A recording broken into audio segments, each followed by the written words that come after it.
Hello, everybody. Happy Monday. Welcome back to Better Together. When you know better, you get better. It is Monday, October 5th, 2020. I can't get my mic to work here or my headphone to work so I can actually hear myself. So I'm going to have to sit here under the table and hold it. This is very frustrating. I know.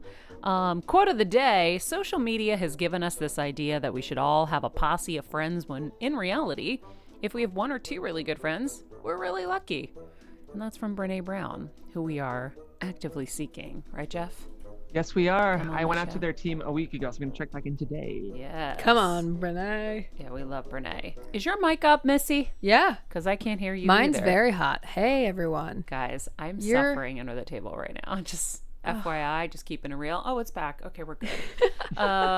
Welcome back, guys. Today is the start of a new week for us. We're going to be changing up some shows based on our questionnaires that we put out to you guys. So thank you to everyone who participated. Thank you for all the beautiful reviews and comments in the questionnaires. Also, I've been seeing our Apple iTunes or Apple Podcasts reviews going up. So thank you for the great coverage there.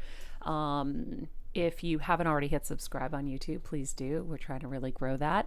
And if you haven't followed us on Instagram, at Better Together with Maria, Kelsey is populating it Dang frantically. right I am. Did you post me singing in the kitchen there the other day? Is that what you were posting? Yes, I did. Oh my Lord.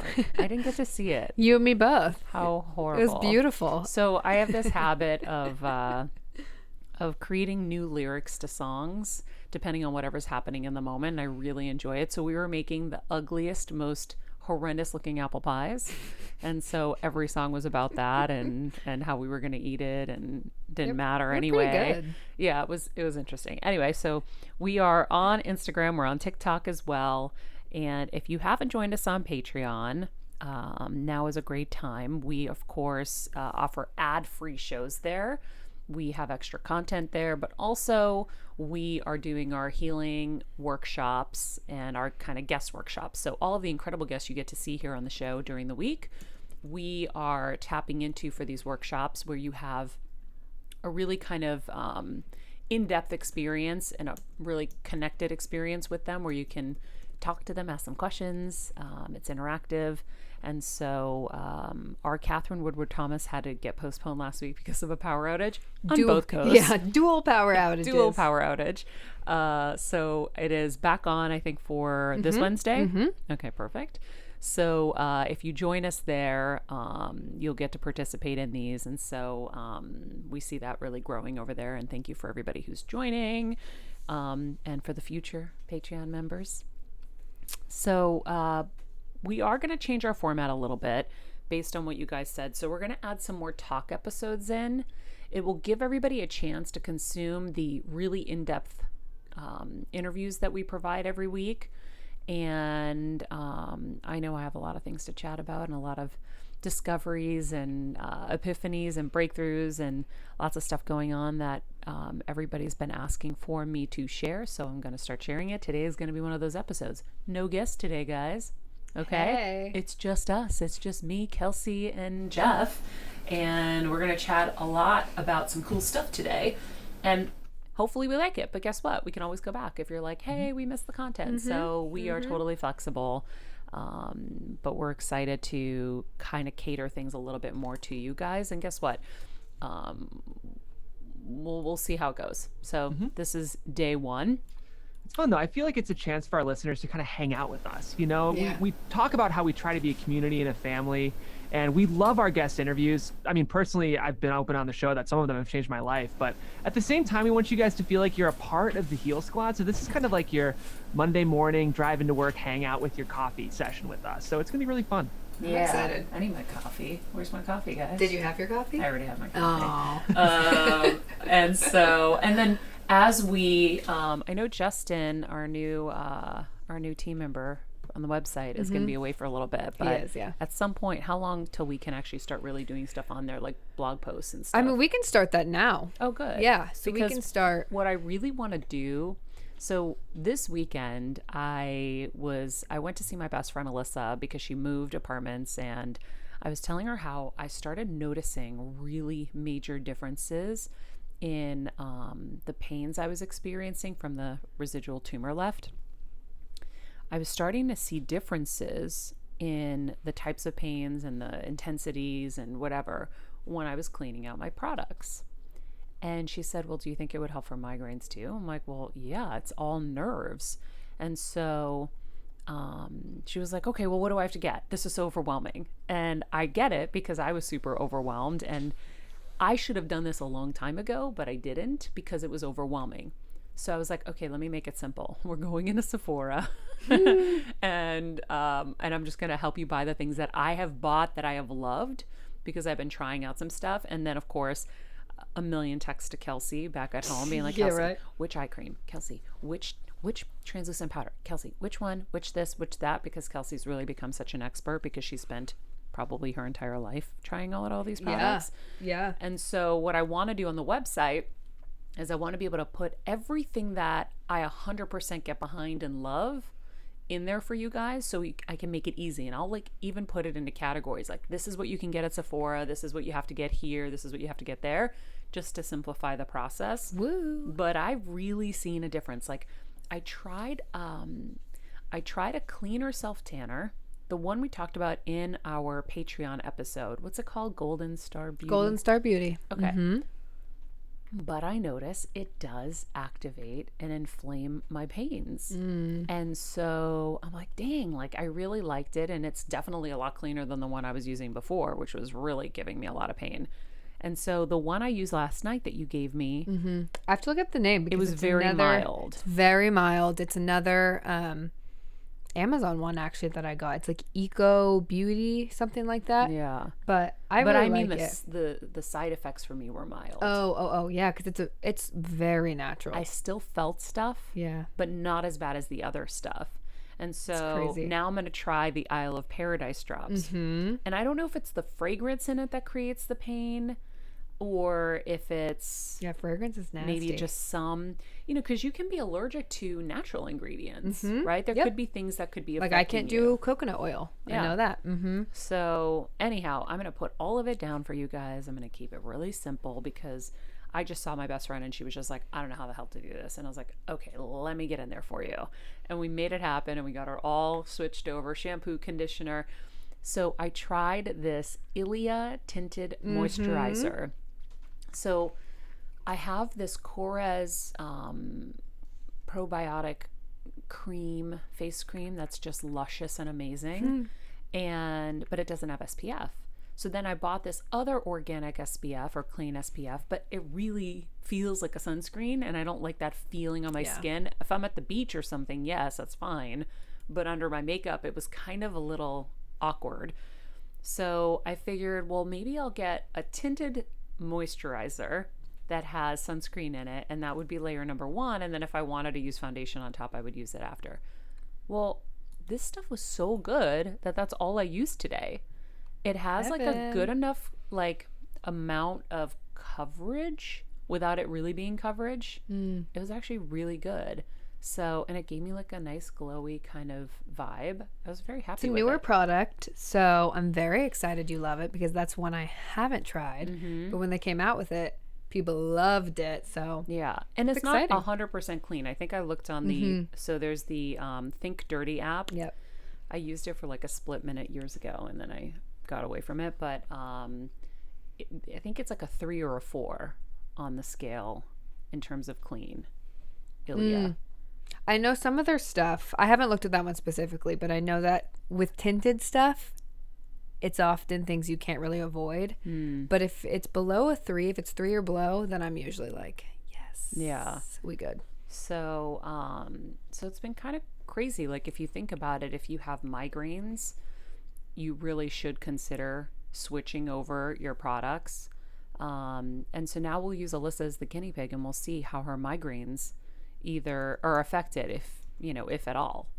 Yeah, that's I love exciting. that. It's, we're talking some about documentaries later in today's show. And Maria, you're a producer. And now that we have Kelsey on the team, I think it'd be so cool to see you spearhead a clean beauty doc. because I haven't really seen one, Kels, and I feel like with our Patreon episode, even as someone who's not super interested in the beauty industry, I was on the edge of my seat learning all this stuff. And as the research about migraines and chemicals and all this stuff comes out, I feel like there should be a clean beauty doc on Netflix. Wait, there's produced no by clean Maria beauty Menounos. doc?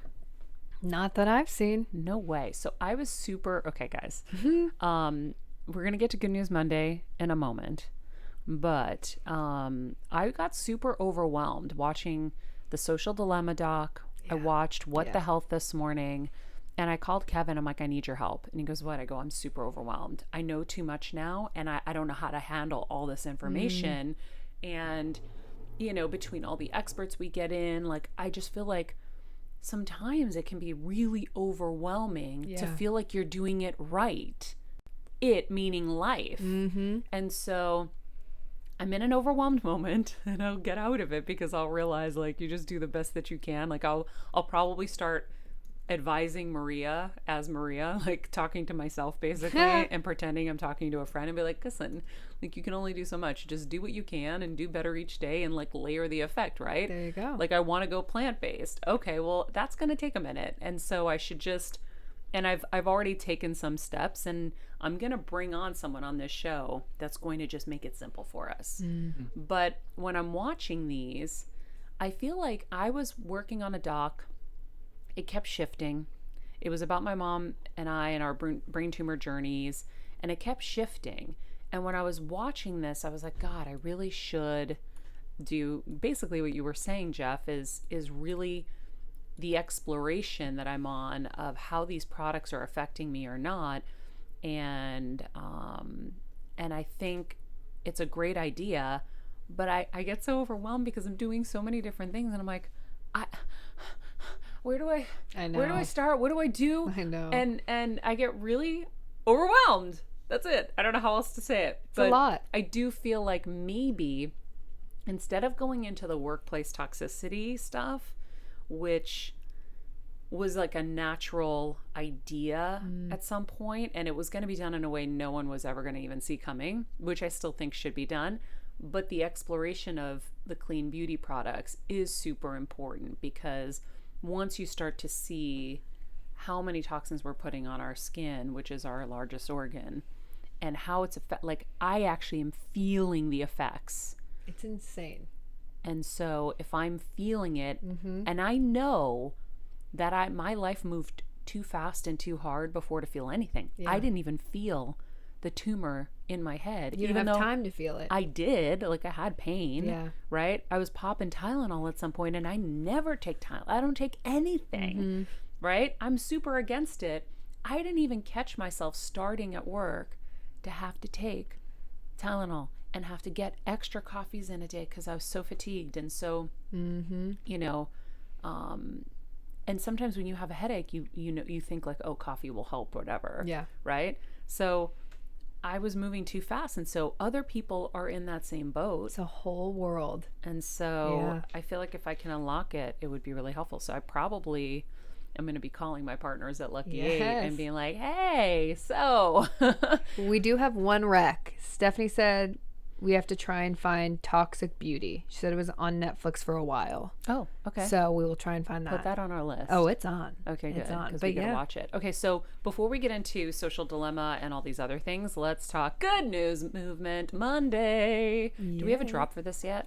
Yeah, we do. Excuse me. Oh. Excuse me. Oh, here we go. Okay. Ready? Okay. I forgot it was Jeff. It's Jeff. Okay, so Jeff, take it away. Well, I saw this story on Good News Movement, which is, of course, the Instagram we're partnered with, last night, Maria, and I thought of you right away. A dog mama / dog owner, Sally Gregory Hamet, wrote an obituary to her little pup. He looks like a golden retriever, kind of yellow lab mix, just like very traditional, kind of all-American dog. And it's beautiful because it's an obituary that she took out in the newspaper in the same way that you would honor your own child or your own relative. And it made me think, why aren't we seeing obituaries for dogs more? Because they are a part of our family. I'll read a quick little excerpt. There's a lot in here. I feel like we do them on Instagram. Yeah. We all will post So true. and write a beautiful story of our dogs. So Yeah, I think it's great. It's a good point, Maria. But what I like about this is it's kind of looking back to a time-honored tradition of still putting that obituary in the paper. And so it's this beautiful newspaper clipping. We'll make sure to link the good news story in our description so you can read the full thing. But this was the part that really got to me. More than anything else, Charlie loved his mom. He was always there to greet her with some kisses and a firm grip on her arm. He was her constant companion, there through the heartache, moves, grief, and joy. He was good at a lot of things, but he was best at unconditional love. He taught everyone he met about loving people and always seeing the good in everyone. I know, it got to me too, and I think it's Benjamin's anniversary. It's his birthday. No way. Benjamin would have been 20 today. My little Bichon piglet, fat son, lovable mush, chubba wubba. Yeah, it's that's the thing with dogs, and Maria, you can speak to this too. Is it is just that unconditional love, and as people, there's a lot to learn from that, right? Because I know even for me, it can be hard to even your closest people to love them unconditionally. And that's, I think, what pets teach you is that if it's a hard day, if it's a great day, if it's a whatever day, your dog is going to look at you exactly the same because they love you. Yeah. Oh, I also miss my babies. Oh, so much. It's crazy. So that was a beautiful story. I saw it as well. So I love getting to see which ones you guys pick for Good News Monday because I am always drawn to the same ones because I'm, watching their Instagram as well. So, and it would have been my little son's birthday today, my little chubby wubby. Maybe the three of us should all write little obituaries to our dogs. I'll write one to my Kevin, not your Kevin, my old Kevin. You can write one. Who talked about that? Dr. Amen talked about writing a letter to someone who's passed and then reading it out loud. Yeah. Let's do it for our dogs. I will. I miss my son. I miss all my kids now. My current kids. Your current kids. Oh my God. It's crazy. So, okay, get this. So Kevin was outside. Now, most of the time he has his headphones on, so I'll start talking to the dogs and they can't hear me. Anyhow, I see he's with Max and he's like, oh, I'm outside with Max. And I'm like, Max, Mama loves you, my little boy. I love you so much. I miss you, my guy, my best friend, my everything. This is what I say to him every day. And he went from this big smile when he didn't hear me to a completely solemn face and kind of looking around. And, Kevin's there to give him belly rub, so he could just take his belly rub, but he just got all serious when he heard my voice. And I was like, he misses me. He remembers me. I've had these visions of like him wanting to bite me like a stranger because he doesn't remember me because it's been so long. No. Yeah, no. He'll remember you. Dogs never forget. No. My guy. They don't. My everything. So, I think I'll probably be back that way towards the end of this month to bring my parents back this way. So I think I'll get a little poor air quality in my life soon. I saw the photos of LA the other day from yesterday. It was horrendous. We have the cleanest, most beautiful skies here, and you guys are like suffering with air quality out there. It's horrible. It's sad. I know, and it's been so hot. I don't know if Kevin has told you, but we're also dealing with a heat wave. So in October, LA is just apocalyptic. It really is. I'm just grateful that Kevin's holding down the fort and I can be back here. I'm almost done with all the projects. I think by October 17th, Wayne will have finished all of his projects here. I hope so. And then by then, I'm hoping I will have been able to transform the downstairs living room into a bedroom for my parents so that that's ready for them. And then I can go get them and they can come back to a completely done house. Everything will be ready for them. And then we'll probably stay here forever because I love it. Well, right? Well, it's crazy. I was telling Jeff this earlier, Maria. I keep thinking, I was looking at my hair the other day. I'm like, why doesn't it not look blonde? I just got it done. And then I looked at my calendar. I got it done in June. We've been here. It's almost been 4 months. Like, what? What? Like the other day when you were like, we've been here the whole summer. It's like little thing. But it's not about the hair. It's not about the hair. It's about the time. Yeah. Like, it has flown by. I know. It's crazy. I know. Like, it's pretty wild. Well, It's basically the holidays. wild. I mean, once October hits, it's like we're this close to Halloween, and then once Halloween happens, it's basically Thanksgiving, which is basically Christmas. I know. Oh, it's basically Christmas. It's basically Christmas. Crazy. So we're gonna have to go start getting like holiday stuff soon. Anyhow, all right. So I want to talk The Social Dilemma. Jeff, did you watch it? Oh, I watched it. Okay, Ooh. so The Social Dilemma, guys, is a harrowing documentary about the dangers of social media. And I made Kelsey go back and grab all the statistics because I found it so fascinating. So they had all these experts Jeff did it. that they interviewed. And experts meaning like the former president of Pinterest and, you know, engineers at Facebook who created the like button, and these people that were in really high positions there who just probably, you know, they one day woke up and realized, wait, we're really a part of a system that's hurting rather than helping. Like, I think initially it was all founded in a good way and then became a little evil. And so it's crazy. They talk about how there's been a gigantic increase in depression and anxiety for American teenagers, which began right around 2011 and 2013. So I think Twitter came on the scene around 2008, right? Because that's when I joined. Say that again. 2008. 2008. I think even a little before that.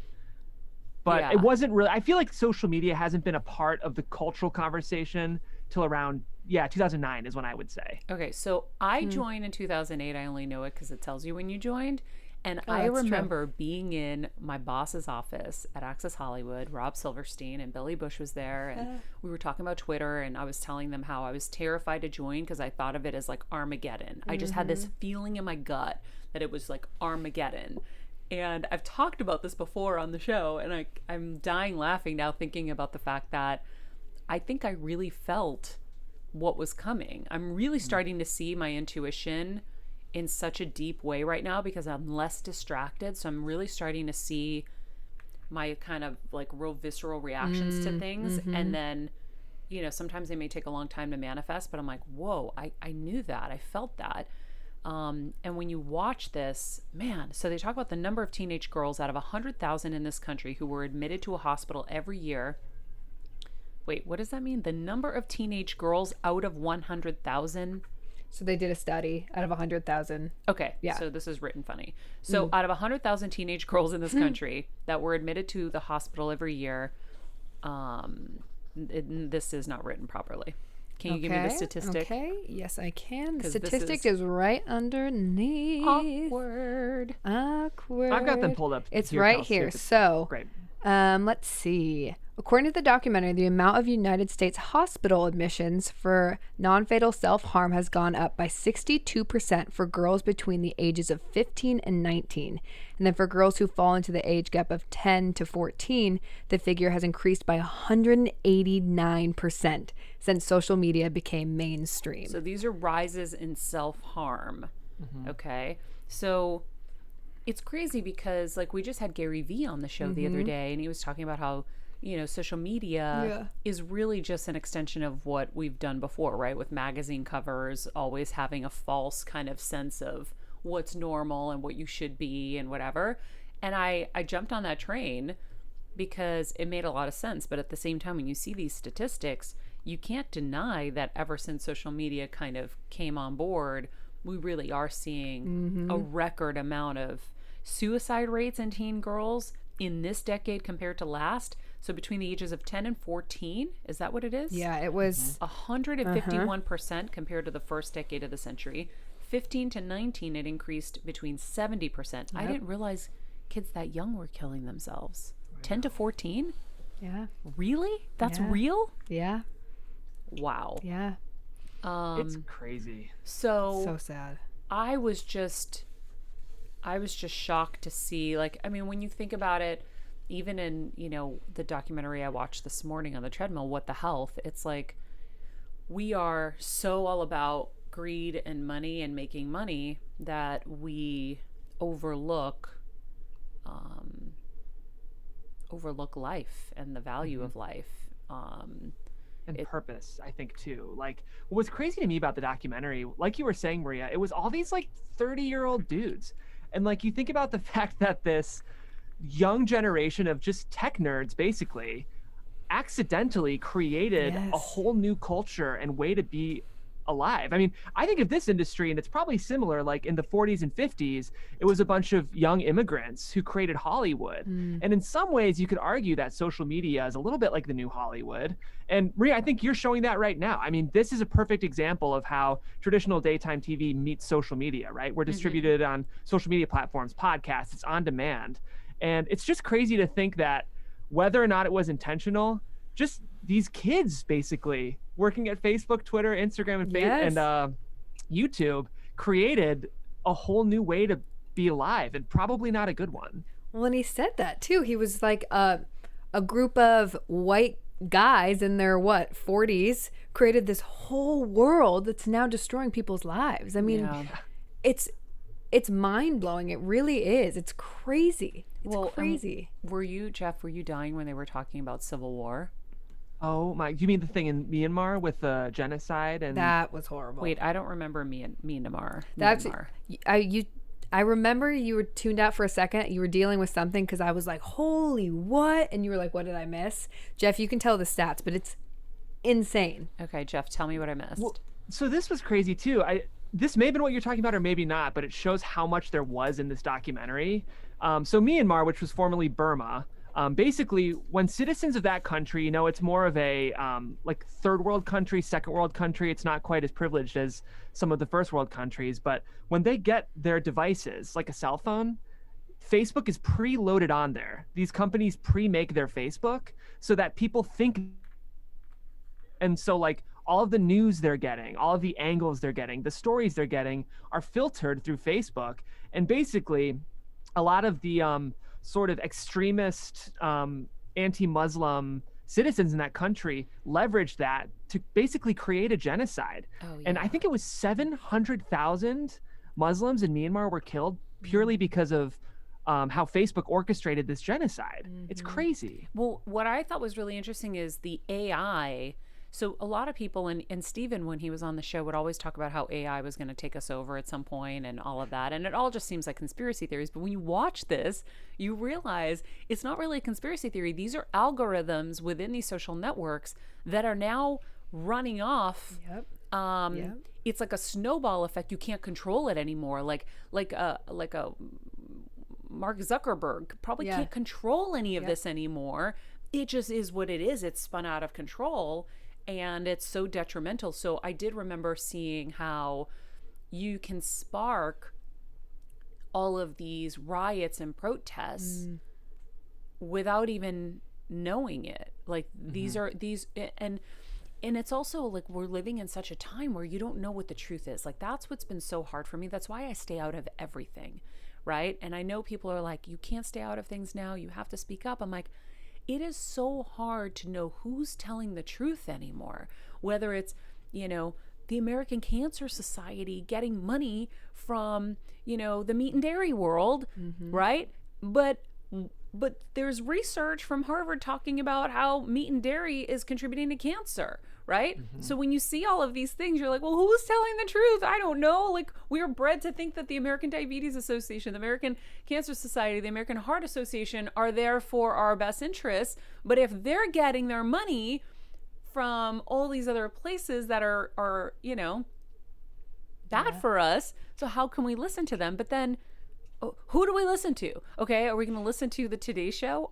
Are they guided by their sponsors now? Maybe now they are more than they were when I was there. When I was there, they were really strict, and that's why I was a challenge as a correspondent, because I was somebody who had some sponsorships attached to me. I was a Pantene, hair model or whatever, and so they had like such a hard time with all of it. But now it's like it's kind of a free-for-all in every area of media, the world, charitable organizations and such. And so when you watch these documentaries and people are shining a light on these things, well, the other side is going to say they're just saying it to attack us and that they have an agenda. And then when you're watching news, I mean, fake news is fake news now. Everybody's launching against each other. It's so hard to make sense of any of it. Anything. Well, and what I thought was interesting too is they talked about or they kind of showed a story, right, of this family, and then the little boy who social media was catering to him and showing him only things that he had been looking at, right? So he's not getting a view of any other point of view. He's just getting a view of what he's already seeing. So it's just his belief and is just growing and growing and growing, and he's like, no, I'm right. I'm right. But that's how the algorithm works now, and that's how it's catered, and that's why when you're talking about X, Y, and Z, then it starts popping up on your phone. It's crazy. Like, it's so scary. It's wild. So when they started talking about Civil War, which is something I think, everyone is feeling and afraid of right now, I flashed right back to that day when I was terrified to join Twitter. And I was like, I don't want to do this, right? But you kind of know if you don't and everyone else is, you're going to get left behind. So you do it. And I've had such an antagonistic relationship with social media, especially after surgery, because it just all felt ugly to me. I'm re-embracing it now because of Gary Vee. I know. And I'm like, wait, I'm so confused. I don't know what to do. I know. Has crazy. It caused you guys to reevaluate? I mean, I will say for the most part, Maria, all you do on Twitter is just like praise people and love on them. And if you look at Maria's feed, it's either clips from our show or it's like her tweeting at Jeannie Mai being like, I love you, girl, you're great, which is like totally the way social media should be used. But has it caused any of you to reevaluate the way you're using social now after seeing this doc? No, because I was a minimalist anyway. And I feel like, being a journalist, like I really always have felt like I was hunting the truth. And right now I find the truth so challenging to to get. Like I just don't know where the truth is. Because everybody is being paid off from one side or another. It's just so hard to trust anywhere. So it's like I trust myself and my gut, and I know that I'm trying my hardest to not be guided any which way. And I'm really like fair. So I just have to kind of go with that and do my best. And I just want to promote light and positivity and be a safe space for people, whether it's here on this show or on social media. And I love to give people the opportunity to go on the journey of learning with us, and just see for themselves what connects, right? Because what connects for me may not connect for you. What I might find to be truthful, like you might not feel that in your gut. And so I think we all have to make our decisions. So it's like, it's really just about presenting everything, and then you make your choices. Like, we have to start learning how to listen to our gut and listen to the voices. Like I was telling a friend of mine, her mom just got diagnosed with ALS, and it's really, really, really horrible. And I just said, for me, I approach everything with my mom with, how does this feel inside of me and when I think of her? Because I find that where we've had the most success is that we've had a true collaboration with her doctors. I listen to my gut. I do my own research. I follow my instincts. I have good instincts. I have good intuition. I have good gut. I take that. I'm not a medical doctor. So then I take that and I bring it to my conversation with the doctors. And then we come to a happy medium and we come to a good conclusion. And so some of the things that I want to try, they'll say, we don't have a problem with it. You can try it if you want. And then I do. And I know that we've been here for more than 4 years with a really deadly cancer. And so we must be doing something right. And that's what I'm always advocating for people is do your research, listen to your gut, listen to your own intuition. Some of ours may be stronger than others. Some of us are honing it more than others, but you have the answers. It's when you don't listen. Like I didn't listen when I was getting strong messages right after my tumor. Clean up your toxins. Clean up. The biggest thing was the spray tanner. I felt like get rid of that spray tanner, get rid of that spray tanner. I didn't do it. And now I'm understanding the correlation, and I'm like, oh yeah, that's no bueno. No bueno. So you have to try to cultivate these skills, but the only way to do that is to slow your ride down a little bit. So when you're going 1,000,000 miles a minute and you're a super type A control freak, you're not going to hear it, and you're not even going to know what I'm talking about, to be honest, right? So if you can give yourself some stillness, like, you know, I told you the other day, I went out to the pond, I sat on a bench, and I just sat there with my thoughts. And that's not something a lot of us ever do. We never find the time to do it, right? I make that time because I know it's really valuable for me. And so you have to kind of prioritize your life in a way where it's not just so filled with so much stuff, so that you have room to put these things in. Like right now, this is the first time, you guys, in my life, my whole life, that I have been this unresponsibilitied. So I have responsibilities still. I'm still taking care of my mom's, you know, stuff from the other coast. Like I'm still making sure that, you know, her medicines are being administered properly. I'm still managing their care, both her and my dad's, getting my dad his supplies, whatever. But I'm not in it 24/7. And I'm also not in it with the dogs and with Kevin and all of that. My house is a zoo. Like it's an actual bona fide zoo. And I don't mean just with the dogs.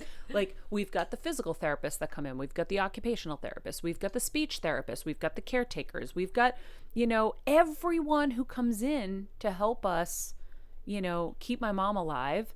And then we've got, you know, Jeff, you're coming in to like work in the studio. Normally we had more people coming on the property with, you know, for work. It's a lot of distractions. And a lot of stress and anxiety. And then I've got Willie, who won't stop freaking barking. I love him, but he won't stop freaking barking. And so, you know, you just kind of realize when you're away, oh my God, no wonder I'm seeing the correlation between things I'm putting into my body and the pains I'll feel or the symptoms I have. Or no wonder this was a really bad eating day on Saturday, but I told my neighbor I would take her for those apple cider donuts.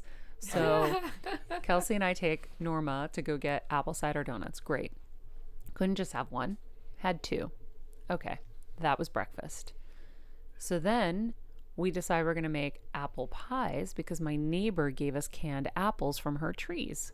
Great. So Norma, I didn't know how to make apple pie. And so she was like, I'll come over. I'll help you. So we make apple pies. Long story short, they were the most hideous apple pies you've ever seen. It was. They smell delicious, I though. didn't want to read instructions. It's not who I am. I hate reading instructions. So I just kind of I'm used to cooking. With cooking, I can kind of just do my thing. But yeah, they were atrocious, and it was really fun Instagram content. It was. But I ate like 2 slices of pie. And maybe I had like an apple or a pear in between, something like that. That was my food. I woke up in the middle of the night suffering, right? Like super, super mucusy and just suffering, thinking, oh my God, maybe I have COVID. I'm getting sick. And I'm having anxiety in bed thinking I'm getting sick and all of this stuff. And I realized when I got up in the morning in my stomach, I felt like nauseous. I wasn't feeling good. And so I had some ginger tea, which, by the way, best tip ever. Thank you, Kelsey. So welcome. Ginger tea, anytime you have a stomach ache, will like knock it out. It has been for me. I realized that the sugar, the abundance of sugar intake, created such an inflammatory response in my body. And then when I started doing the research, very quickly, I saw that, well, when you have inflammation in your body, it can be the cause of a cold. Right? Yeah. Obviously, inflammation in your body is the cause of now illnesses that come eventually. But that's why I felt like, oh shit, I might be on the verge of getting a cold. It was because of that. And so I was flushing down so much water to get rid of it. I did the ginger tea. I didn't eat anything that would inflame me further for a few hours. For a few hours. Jeff, I look at her sometimes and I'm like, how are you eating like this? How are you not keeled over? If I would have had 2 donuts for breakfast, I would have been on the floor unwell. Maria just powers through it. I mean, strong system, guys. Gotta say, I'm like, wow, she loves her donuts. I mean, I really don't. I don't eat You love donuts those, on the those regular. specific ones. Those are Those insane. specific. And then there's a place in LA that we love too. That when we're really being bad. To me, a donut would be like out of cake, cookies, whatever.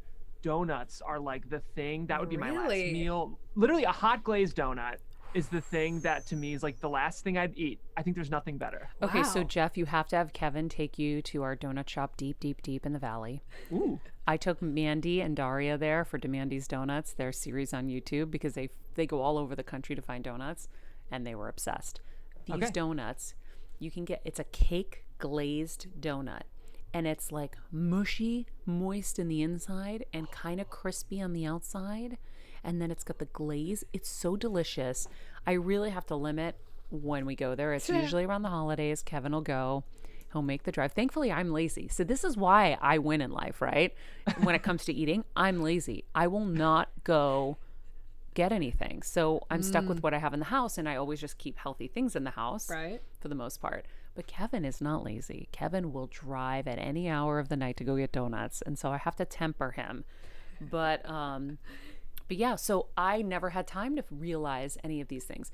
I did realize in COVID that I was allergic to oatmeal because I was getting, I was going to Blue Bottle, and it's like this little coffee shop, and I was getting oat milk in my coffee, and out of nowhere, I started getting these rashes. And I was like, oh my God, when I think of my craziest, busiest 18 years of like career life, I was eating oatmeal on the regular. I was eating, yogurt on the regular, which the dairy can affect me, right, as well, and create an inflammatory response. I was doing all this stuff in abundance, thinking I was doing the healthy thing, but never listening to my own body. The red wine, love red wine. When I would be in bed that night, I would have asphyxiation. Like I would be 1 second away from going to the hospital. If I wasn't as tough as I was, I would hang my head outside, 2 a.m, 3 a.m, hang my head outside the bedroom window, inhale my inhaler like a psycho, maybe like 20 or 30 puffs a night when I had red wine, but didn't realize it was the red wine. How would I know, right? When you're moving so fast, you don't know. Yeah. So in COVID, I learned about the oatmeal, I learned about the red wine, and now last night I learned about the sugar, or the other night, and I'm learning about all this stuff. And so when people are like, why is she out there still? How come she isn't coming home? And I'm like, everybody, really? Like, you're so concerned about why I'm not home. Trust me, it's a lot of reasons, and I don't need to explain them. But here I do, because we're all together and we're a family here.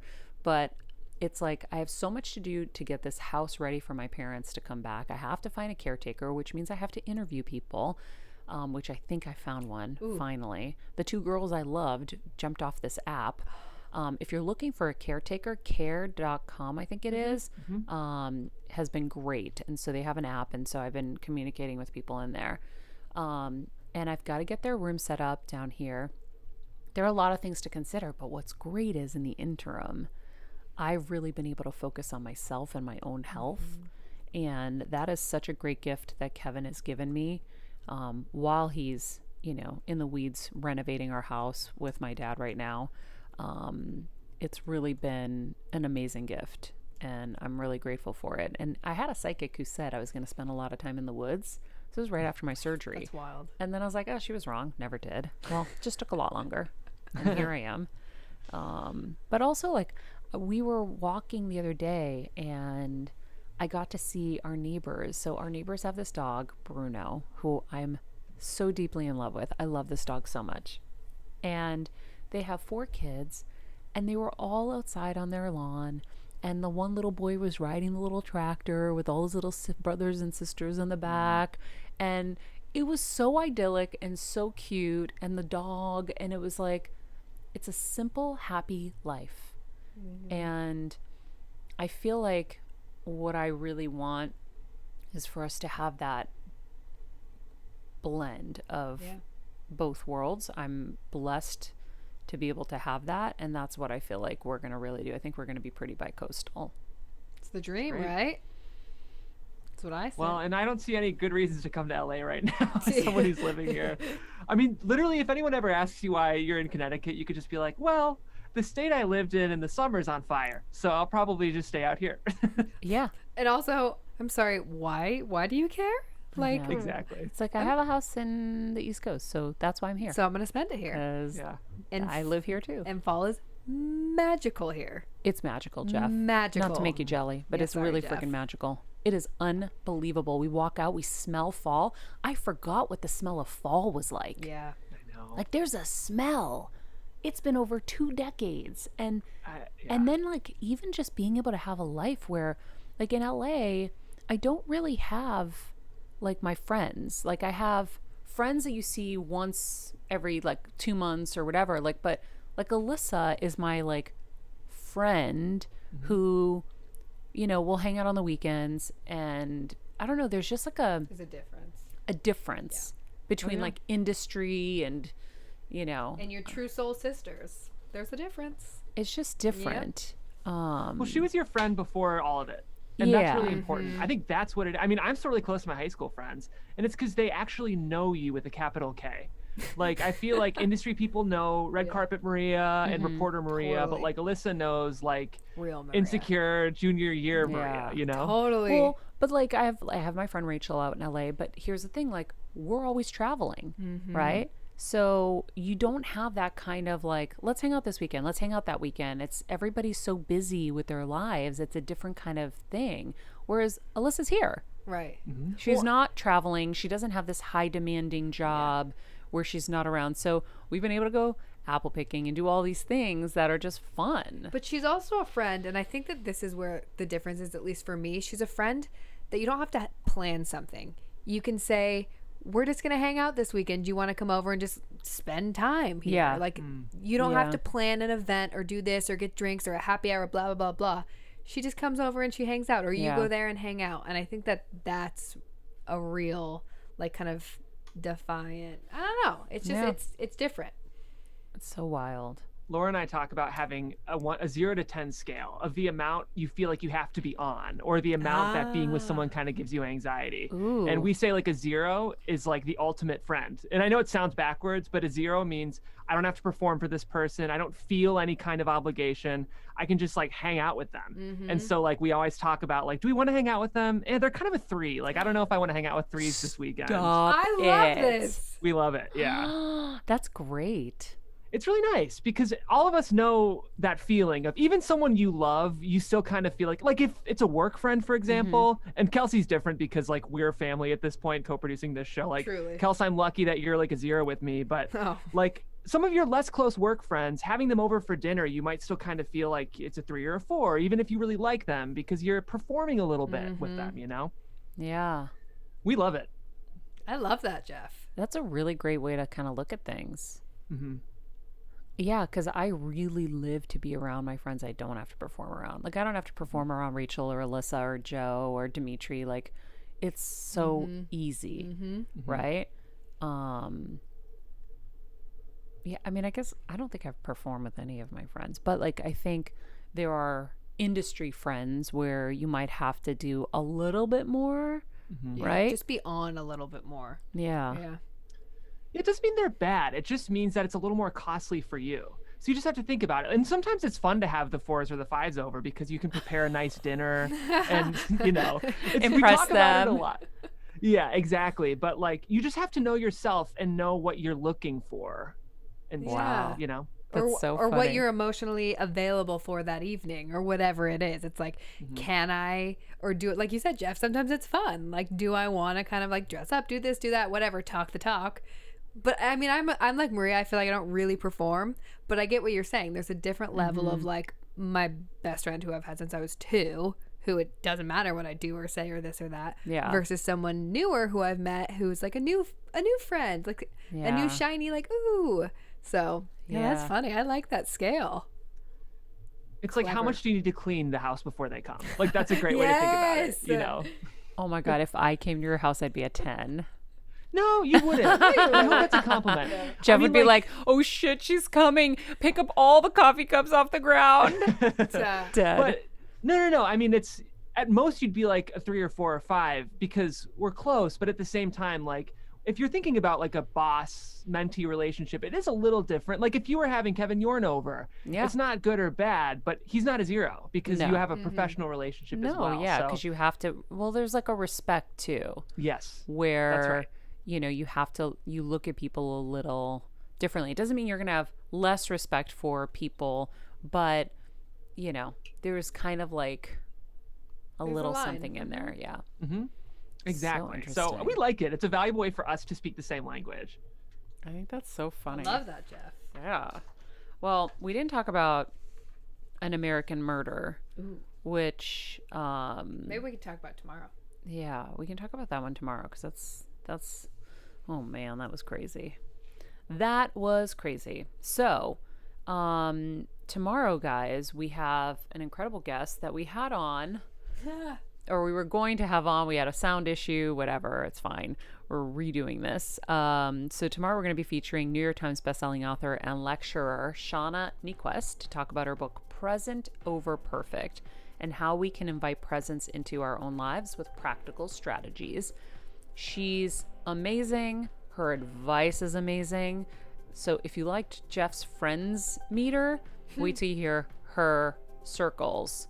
You're going to implement them instantly because I did as well, and you're going to love her. So tune in for that. If you want to email us at bettertogetherwithmaria@gmail.com, or really you can just DM us on social media. Yes. Better Together with Maria, at Jeffrey Crane Graham, at Kelsmeyer too. And remember, be nice people, make good choices, and be present.